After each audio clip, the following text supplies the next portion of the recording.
Hi friends, இவன் என்ன முழுகிக்கிட்டு இருக்கான்னு தானே பார்க்கீங்க. திருமலை கோயில் கிளம்புற அவசரத்தில் சாப்பிடவே இல்லை. போகிற அவசரத்துலையும் பிள்ளை பட்னியாக இருந்துடான்ட்டு வாழைப்பழத்தை உரித்து ஊட்டி விட்டுக்கிட்டு இருந்தா. எப்போவும் திருமலை கோயிலுக்கு சாமி கும்பிட தான் போவோம், முருகனை பார்த்துட்டு தரிசனம் பண்ணிட்டு வரலான்னு. ஆனால் இன்னைக்கு போகிறது அதுக்கு கிடையாது, இன்னொரு வேலைக்காண்டி தான். வாங்க சொல்கிறேன்.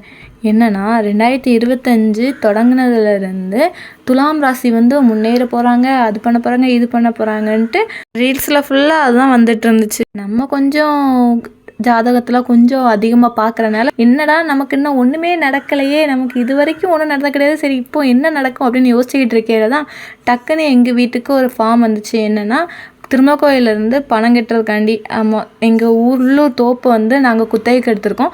அது முடிஞ்சு இந்த இன்னைக்கு ஏலமாக இருந்துச்சு. ஸோ அதுக்காண்டி நாங்கள் போனோம். போகிறதுமே யார் பேரில் எடுக்கலாம்னு கேள்வி, என் பேரில் எடுக்கலாம் அப்படின்னு எங்கள் அம்மா சொன்னாங்க. எனக்கு என்ன சொல்ல, அவ்வளோ சந்தோஷமாக இருந்துச்சு. முருகர்கிட்ட என் பேர் போக போகுது அப்படிங்கிறதே. தோப்பாப்பா தான் எடுத்தாலும் பேர் என் பேரில் இருக்கிறது எனக்கு அவ்வளோ சந்தோஷமாக இருந்துச்சு.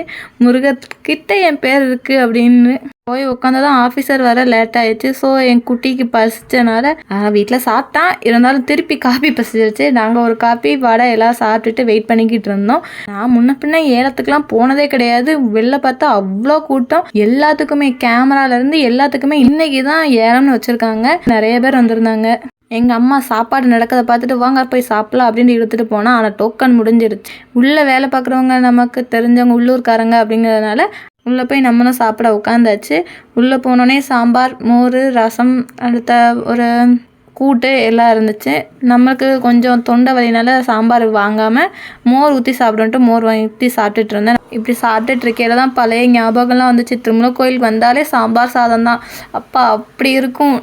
எங்கன்னு பார்த்தாலும் திருமலை கோயிலுக்கு உள்ளேயே சாப்பாடெலாம் அவங்க அன்னதானத்துக்கு அவங்களே போட்டுருவாங்க. சூப்பராக இருக்கும். திருமலை கோயில் கிளம்புறோம் அப்படின்னாலே பட்னியாக தான் வரும் சாப்பிட்றதுக்காண்டியே.